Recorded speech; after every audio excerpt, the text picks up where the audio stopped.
If you grew up in the 90s or early 2000s, you remember Johnny Bravo. Yes, I am Sister Emma. You must be Brother Jonadiah, come to visit from the East Country. Yeah, sure. He was the ultimate caricature of the macho man. Big hair, big muscles, big ego, and an absolutely terrible successory with women. Hello? Sister Emma? Anyone? We laughed at him because he was a buffoon. We watched him strike out over and over again for 4 seasons. But what if I told you that we've been watching the show wrong for 20 years? What if I told you that the reason Johnny behaves the way he does is because he isn't a man at all? There's a theory that has been lurking in the dark corners of the internet, burying itself deep in the subconscious of animation fans. It suggests that Johnny Bravo is actually a 6-year-old boy. Oh, Mama, I can't live like this. I'm sorry, dear. While you're under my roof, you'll only watch decent, wholesome programming. Mama, I'm a grown man, and I demand you treat me like one. But Mama...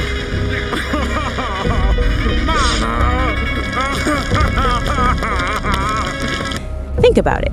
He lives with his mom, his best friend is a little girl from the neighborhood, he has 0 real responsibilities, and those women who are constantly beating him up, they aren't fighting off a sexual predator, they are adults scolding a misbehaving child who doesn't understand personal space.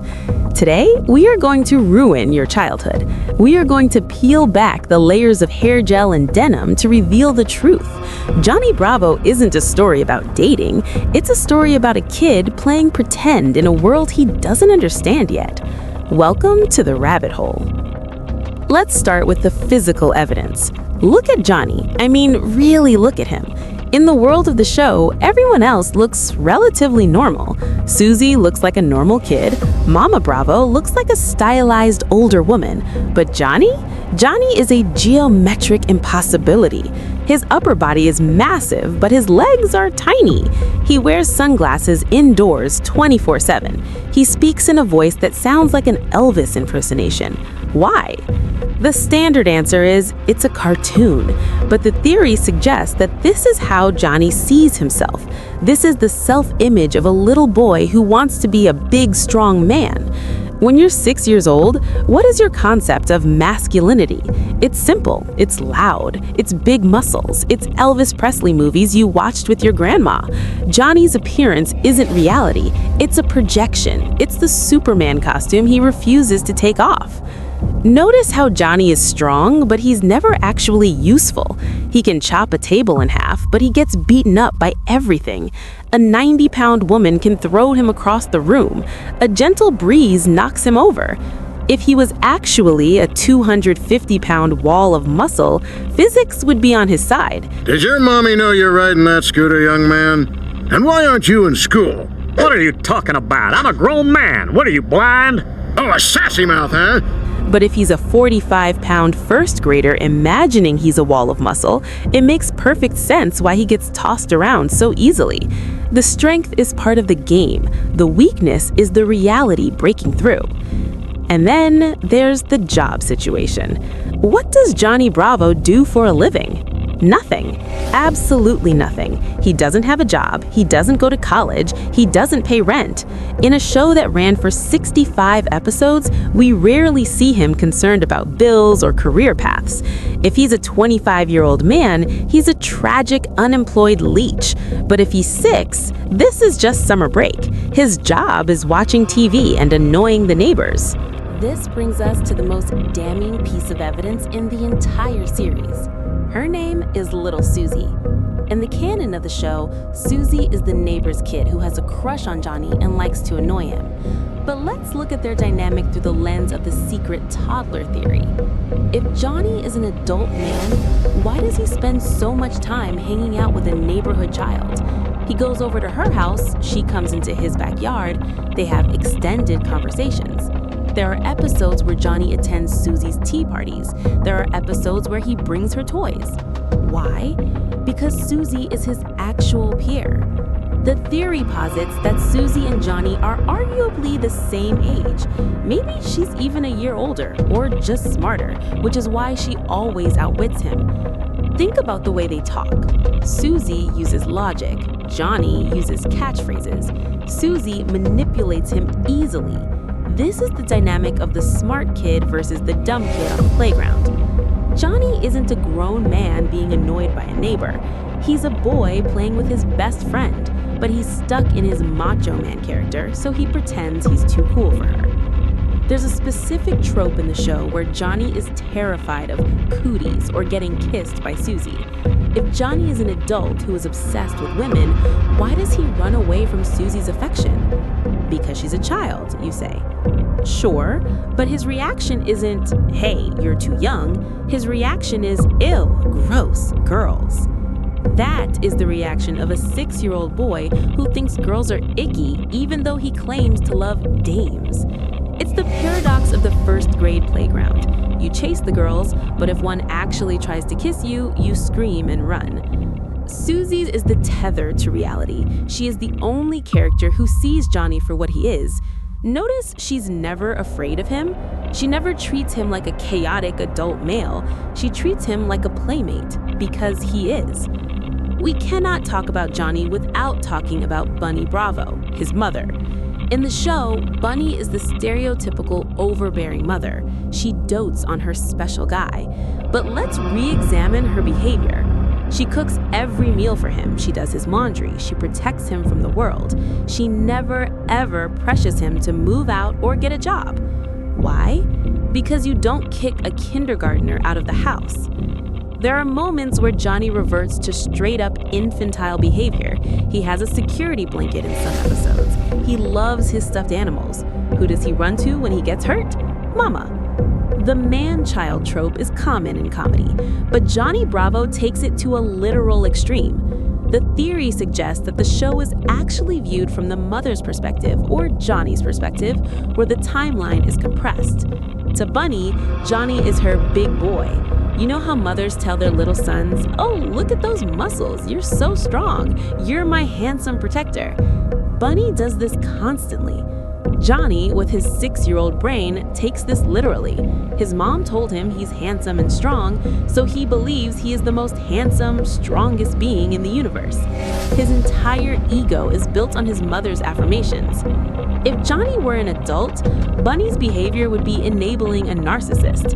If Johnny is a child, Bunny is just being a loving mother indulging her son's superhero fantasy. She buys him the black t-shirts. She buys him the hair gel. She's playing along. Okay, now we have to address the elephant in the room, the dating. If Johnny is 6, why is he hitting on women? And why are they beating him up? This is where the theory gets dark, but also kind of brilliant. It relies on the concept of the unreliable narrator. We are seeing the world through Johnny's imagination. In reality, Johnny isn't walking up to women and using pickup lines. He's a kid. He's running up to strangers, adult women, and annoying them. Imagine a 6-year-old boy in a grocery store. He sees a pretty lady, he runs up and maybe pulls on her skirt or yells, "Look at me," or makes a weird noise or tries to show her his muscles. How does the woman react?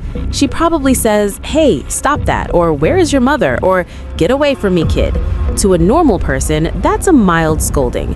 But to Johnny, who imagines himself as the ultimate Casanova, this rejection is a catastrophe. In his mind, he didn't just get scolded, he got destroyed. He interprets the "go away" as a physical attack. The pepper spray, maybe the lady just sprayed perfume and he coughed. The judo flip, maybe she just nudged him aside and he tripped. His imagination amplifies the conflict. He turns a mundane interaction into a Looney Tunes violence scene because he needs to be the hero of his own story, even if he's the victim. And what about the pickup lines? "Man, I'm pretty. Do the monkey with me." These aren't things an adult says. These are things a child says when they are trying to be funny. He is mimicking what he sees on TV, but he lacks the context to understand why men say these things to women. He thinks the words are magic spells. He treats dating like a game of tag. If I say the line, I win the girl. When it doesn't work, he's confused because in the movies, it always works. It's the frustration of a child playing a video game he doesn't know the controls for. One of the weirdest parts of Johnny Bravo was the guest stars. Why is Johnny hanging out with Adam West? Why is he solving mysteries with the Scooby-Doo gang? Why is Donny Osmond his fairy godmother? If Johnny is a grown man living in the real world, this breaks the logic of the show. But if Johnny is a 6-year-old playing in his bedroom, it makes perfect sense. These aren't real people, they are his toys. He's playing action figures. Today, Johnny Bravo meets Batman. That's Adam West. Today, Johnny Bravo meets Scooby-Doo. The crossover episodes are literally just Johnny smashing his dolls together. That's why the tone shifts so wildly. That's why the logic doesn't matter. In a kid's imagination, Gilligan's Island and Scooby-Doo exist in the same universe because they are both in the same toy box. Remember Jungle Boy, the kid with super strength who lives in the jungle and talks to animals? In this theory, Jungle Boy isn't a separate character. Jungle Boy is Johnny's other persona, the wild, feral side of boyhood. Johnny Bravo is the cool guy, Jungle Boy is the wild animal. They are two sides of the same 6-year-old coin.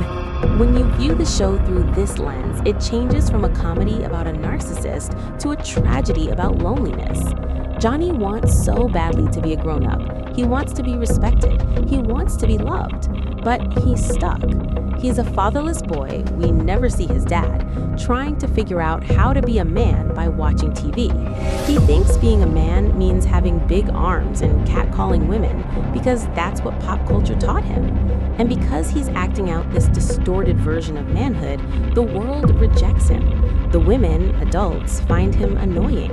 The men, other adults, find him weird. His only friend is a little girl, and he pushes her away because he's trying to be grown. He never takes off the glasses because if he does, the fantasy breaks. The glasses are his mask. As long as he wears them, he's Johnny Bravo, the stud. If he takes them off, he's just a kid with beady eyes who misses his dad. But there is a bright side. Johnny is resilient. No matter how many times he gets knocked down, no matter how many times he gets rejected, he gets back up. He combs his hair, he flexes, he tries again. That is the optimism of childhood.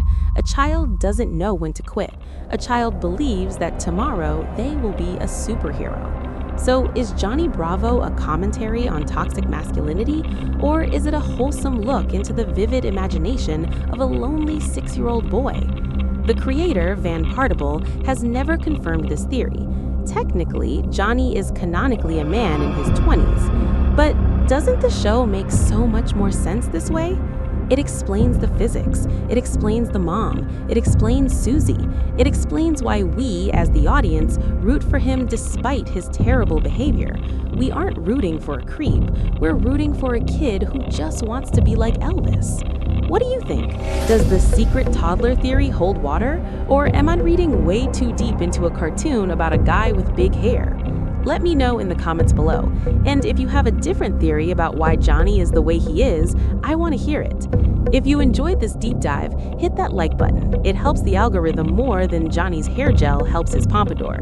Subscribe for more cartoon conspiracies, and I'll see you in the next one. Stay pretty.